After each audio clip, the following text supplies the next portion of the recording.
tell somebody, listen, you have some tough times, you lost some money, you can't find a shidduch, your business went this, you go to this Kabbalist in Brooklyn, or this guy in Jerusalem, or this guy over there that is Kabbalist, you go to him, tic-tac-toe, and you got it. Some people, they fall for the trap, and they go to some people that pretend to be Kabbalists, and they tell them, listen, $15,000, I give you this little water that I got from the fountain, but I'm not going to tell you, and you drink it, everything's going to be fine. Or you keep the water on your counter over there, and everything's going to be fine. Or perhaps you take this book, but don't look inside, because it has Mickey Mouse in it. Don't look inside, but anyway, keep this book closed, put it in your house, everything's going to be okay. And they do all types of fancy schmancy stuff that no one understands, because it is nonsense, and people want to pay a ton of money for it. Why? People are scared of Ain Hara. They're scared of Ain Hara, they're scared of evil eye. You figure he lost money? Ain Hara. Got divorced? Ain Hara. Didn't have any kids? Ain Hara. Everything's Ain Hara. So Rami Kopshit says, sometimes people are scared of Ain Hara on their kids. New kid, beautiful kid. Scared to invite people to the Brit Milah, scared to invite people to the house, see this beautiful little cute kid. Why? People have Ain Hara. Someone has Ain Hara on a little kid, it's dangerous. The Rami Kopshit says, scared of Ain Hara on your kid? Your most prized possession? You don't have to go to any Kabbalist. You don't have to buy any special books. You don't have to put any silly strings on your hand. You know what you got to do to fight Ain Hara and win every time? Look up. Look up. Look up in Shemayim. Why? Why? Why is looking up in Shemayim going to save you from Ain Hara? How is looking up in Shemayim going to save you from Ain Hara? Because the Tmeim, the wicked, the impure, that cause Ain Hara intentionally, how do they do it? How do they do it? They tell you, oh, wow, nice house. How'd you do it? Wow, you were the ugliest guy in the class. How'd you marry this girl? You're darker than the night in your looks. How could you marry such a beautiful woman? You were the guy that everyone said, listen, he'll probably marry a lion. How can you find such a beautiful woman? I don't understand. You were the dumbest guy in class. How'd you become a millionaire? I don't understand. You weren't even able to pass math class 6 times in a row. How'd you make so much money? How'd you build this house? How is all this happening? How? What are these people that have these how questions? How did you marry this girl? How did you marry this guy? How did you make this money? How did you do? What are they doing? Ain Hara, they're doing for sure. But what are they doing at the same time? They're trying to separate you from Hashem by saying, how did you do it? How did you make money? What do you mean I made money? Hashem made money. No. Fine, Hashem, fine. But how did you do it though, practically speaking? How did you do it? No, it's Hashem. It's Hashem. No, how did you do it though? What do you do for a living? How were you able to add? You weren't able to pass math class. How did you get it to go on a shidduch with you? You have 4 eyes. How is it possible? How did you do it? It's Hashem. Rabbi Kopshit says, look up, Habibi, look up. Remember the source of all of your blessings, and that will fight all Ain Hara. That will fight all Ain Hara. Why? The second you remember that all of your blessings come from Hashem, and recognize so, no Ain Hara can touch you. Because the main goal of Ain Hara is to separate you from Hashem. How? By giving you the credit for all of your blessings. Saying, how did you do this? And how did you do that? How did you become so popular? How did you speak like this? How did you speak like that? How did you... No, it's not you, it's not me. And that explains the Gemara in Masechet Brachot, where it says all types of ways of how to beat Ain Hara, the Gemara says. How to beat Ain Hara. And one of them says, listen, you can do this, you can do that, all types of things. People do all types of things. The fakers have all types of things also. Don't think that they have more. Sometimes they'll tell you, listen, take some garlic, take it with you. Next thing you know, they tell you, take some peppers too. By the time you finish, you become a walking salad. Some people have a shoe. They should kick themselves in the head. They put a shoe in their car and think it's going to fight Ayn Hara.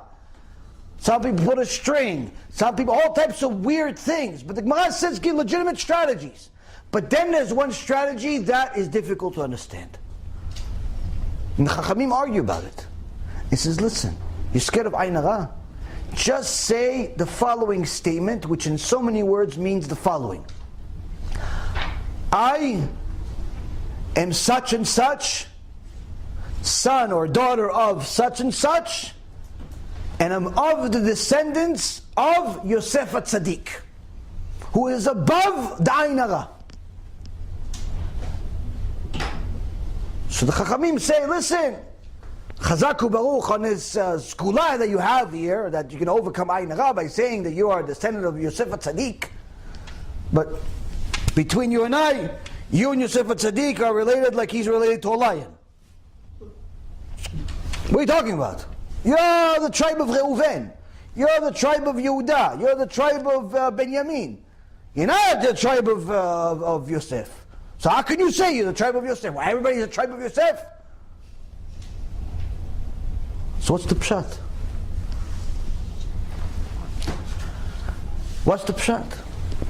I read the Gemara a few times. I only understood it today. Ephraim says, the pshat is the following. You see, Yosef HaTzadik, what was so special about him? What, that he was beautiful? You're never going to see a verse in the Torah talking about. Other than his father says, Ben Porat Yosef, Ben Porat Ali Ain. Some say it's because of the looks, some say it's for his Torah, his beauty in Torah, and so on. But the point being is, it's not the reason why Yosef is so special. There's other beautiful people in the world. What's so special about Yosef? He was in jail for a decade. Said one word the wrong way, Hashem put him there for another 2 years. After Vayiritzu min habor, they get him out, hurry him out of the bore, out of the hole that he's in for 12 years, because he gave some commentary on a dream. Paro, the most powerful person in the world, says, wow, Chazaku Baruch Yosef, you gave an interpretation to my dream. You're special, you're this, you're that. Yosef HaTzadik says, Bil'adai, has nothing to do with me. It's all Hashem. It's all Hashem, has nothing to do with me. Now if I was Paro, say, listen, it has nothing to do with you, go back in the hole. Go back in the hole. I got you out of the hole, you took a shower, shaved, everything good. I'm giving you Chazaku Baruch, you're saying it's not even you. Go back in the hole, I don't need you. Doesn't make any logic, doesn't make any logical sense for Yosef HaTzadik to say, listen, thank you, but no thank you. Because that interpretation of the dream, it has nothing to do with me. It doesn't make any sense. Lie, Yosef. If I was the Yetzirah for Yosef, if I was the Yetzirah, tell him, listen, Yosef, lie. If I was the Yetzirah Tov, Yosef, lie. That's me. In Yosef's life, I tell him both, Yetzirah, Yetzirah Tov, we both agree. Okay, Chazaku Baruch, Chazaku Baruch. Get out of that jail, lie to him, tell him it's you. Why? Because if you say no, logically, he's going to throw you back in the hole. Yosef HaTzadik says, Bil'adai has nothing to do with me. Don't dare give me credit for nothing. It's all Hashem. It's all Hashem. And that's the pshat. Being a descendant of Yosef HaTzadik doesn't literally mean that he is your great-grandfather. He could be. But to be related to Yosef HaTzadik, you don't need to be from the same seed itself, but rather from the same hashkafa, from the same havana, from the same understanding, from the same ideology, from the same emunah. The Yosef HaTzadik knew, I can say things that may or may not be against your common sense, but they're emet. That's what I'm going to say. They don't serve my interest, doesn't make a difference. I'm going to say the truth. I'm going to say the truth. You want to be powerful when it comes to Ayin Hara? You have to have emunah. You have to have emunah in such a way that you have to know that everything is from Hashem. Because the primary job of Ayin Hara is to try to do the exact thing that Paro was trying to do with Yosef. What did he say? Chazaku baruch to you, Yosef. Meaning, it's you that did it. Yosef says, no, I didn't do anything. I didn't build anything. I didn't say anything. Everything is Hashem. The minute a person knows that everything is Hashem, automatically it gives him power that he did not have before.